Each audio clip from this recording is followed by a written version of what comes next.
ابو مالک رضی اللہ تعالیٰ عنہ کو چور پڑ گیا، صحابی ہیں، طائف سے آ رہے تھے، راستے میں چور پڑ گیا، کہنے کہ میرا مال لے لے، مجھے کیا کرے گا؟ کہا نہیں، تجھے بھی قتل کروں گا، ورنہ تو جا کے عمر کو میری شکایت لگائے گا، میں پکڑا جاؤں گا۔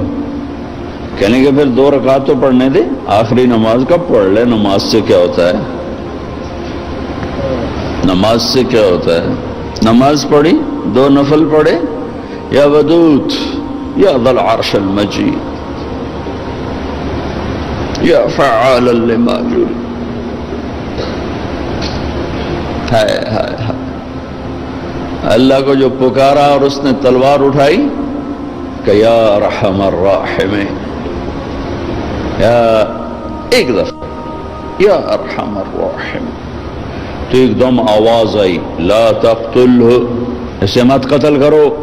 اس نے ادھر دیکھا ادھر دیکھا، کوئی ہے کوئی بھی نہیں، تو اس نے پھر تلوار اٹھائی، انہوں نے کہا یا ارحم الراحمین۔ پھر ایک آواز آئی لا تقتل، مت مارو۔ پھر اس نے ادھر دیکھا ادھر دیکھا، کوئی نظر نہیں آیا، پھر انہوں نے تلوار اٹھائی کہ یا ارحم الراحمین۔ تو ایک دم ایک سوار ظاہر ہوا گھوڑے پر، اس کے ہاتھ میں نیزہ تھا، تو اس نے آتے ہی سیدھا اس کے سینے کے پار کیا، وہ چور گر اور اس کے جسم کو آگ لگی، راکھ بن گئی۔ ابو مالک رضی اللہ تعالیٰ عنہ فرمانے لگے میرے بھائی کون ہو؟ اللہ نے میری مدد کی تیرے ذریعے سے۔ یہ نہیں کہا کہ تو نے میری مدد کی، کہا اللہ نے میری مدد کی تیرے ذریعے سے۔ تو انہوں نے فرمایا ارے میرے دوست، جب تو نے اللہ کو پکارا فَكَانَتْ لِأَبْوَابِ السَّمَاءِ قَعْقَعًا، جب تو نے کہا یا ودود یا ذا العرش المجید، جب تو نے یا ارحم الراحمین کہا تو 7 آسمان کے دروازے لرز اٹھے، کانپ اٹھے۔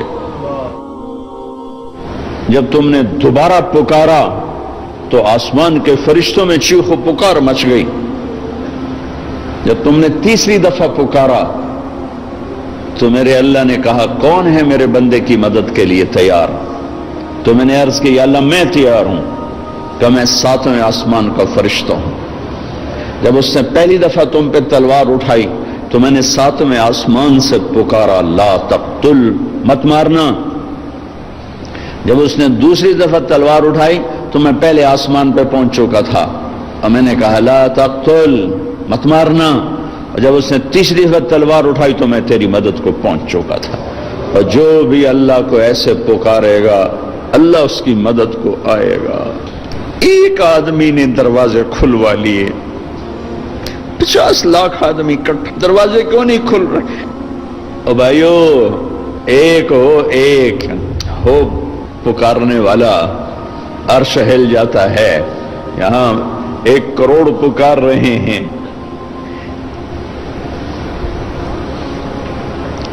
دل کے پھپھولے جل اٹھے سینے کے داغ سے، اس گھر کو آگ لگ گئی گھر کے چراغ سے۔ حکومتوں کو گلہ نہ دو، سیاستدانوں کو گلہ نہ دو، فوج پولیس کو گلہ نہ دو، یہ دیکھو ہمیں اور اب کیا کر رہے ہیں۔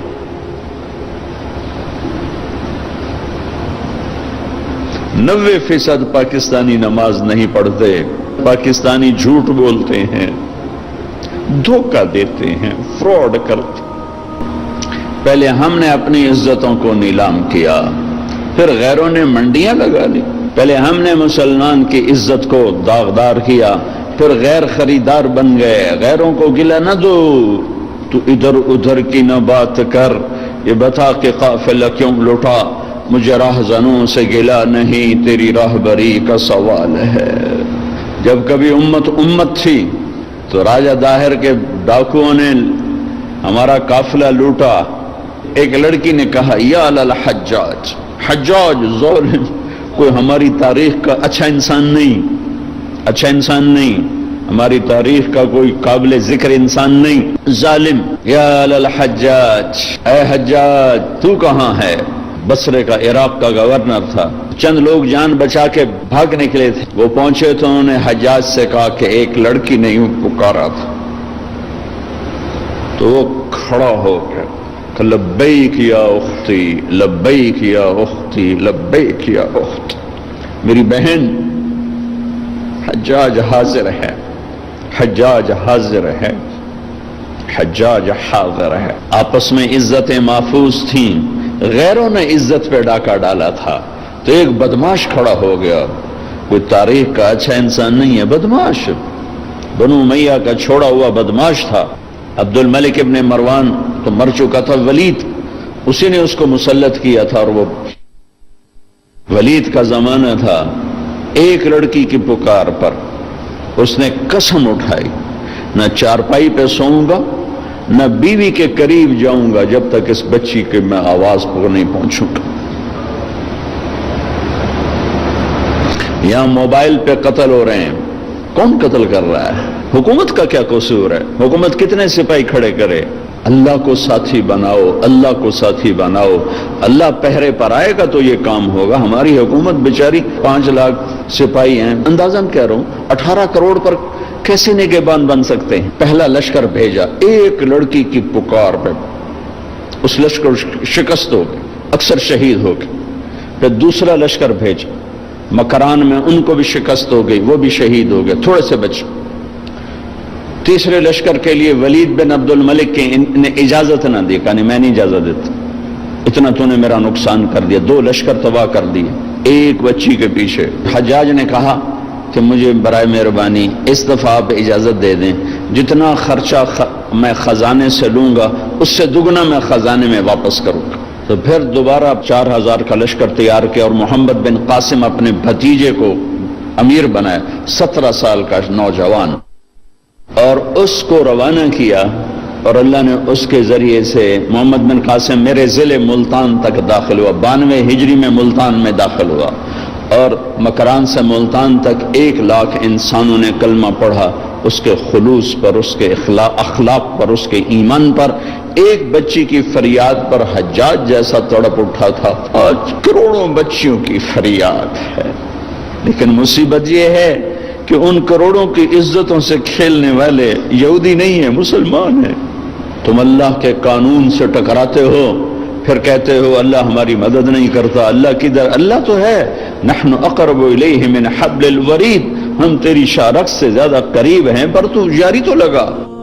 ممبر نے بھی آگ برسائی ہے، ممبر نے بھی نفرت کو پھیلایا. یہ جگہ تو محبتوں کے بانٹنے کی تھی، محبتوں کو تقسیم کرنے کی تھی، لیکن ہم محروم ہو گئے.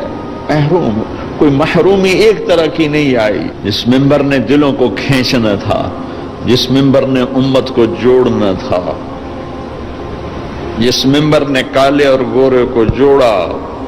میرے نبی کے آخری جملہ ہے خطبہ عرفات کا، لا ترجعوا بعدی کفارا یضرب بعضکم رقاب بعض.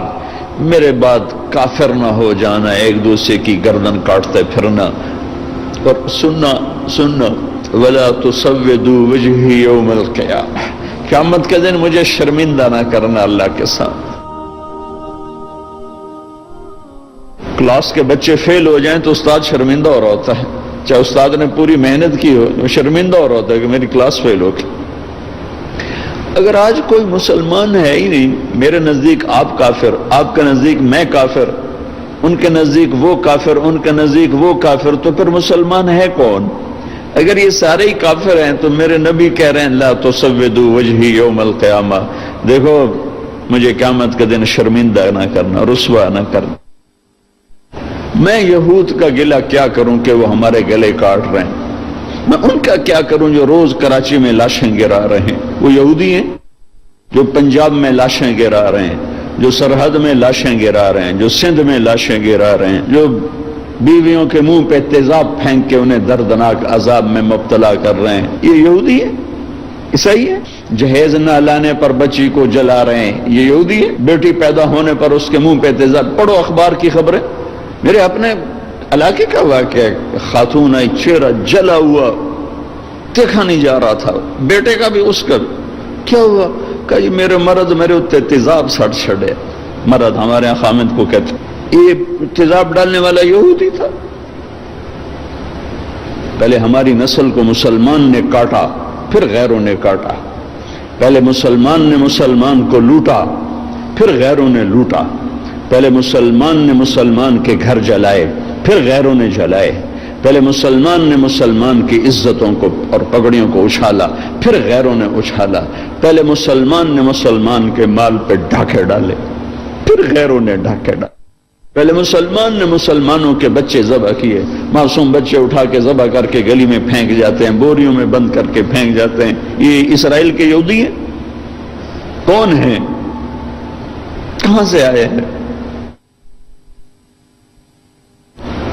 حرم شریف کے اندر جیبیں کاٹتے ہیں. عیسائی ہیں، سکھ ہیں. سارے شہروں میں عزتیں نیلام ہیں. یہ اڈے کون چلا رہا ہے؟ یہ شراب کے اڈے، یہ زنا کے اڈے کون چلا رہا ہے؟ یا ایھا الذین آمنوا انما الخمر والمیسر والازلام والانصاب رجس من عمل الشیطان فاجتنبوه لعلکم تفلحون. انما يريد الشیطان ان یوقع بینکم العداوة والبغضاء فی الخمر والمیسر ویصدکم عن ذکر اللہ وعن الصلاة فهل انتم منتہون. میرا رب تو یوں کہہ رہا ہے کہ اے ایمان والو، شراب اور جوا یہ شیطانی عمل ہے، اس کو چھوڑ دو، اس سے دور چلے جاؤ. کہ جہاں شراب اور جوا ہوگا وہاں عداوت بھی آئے گی، بغض بھی آئے گا، قتل و غارت بھی ہوگا. میرے بھائیو،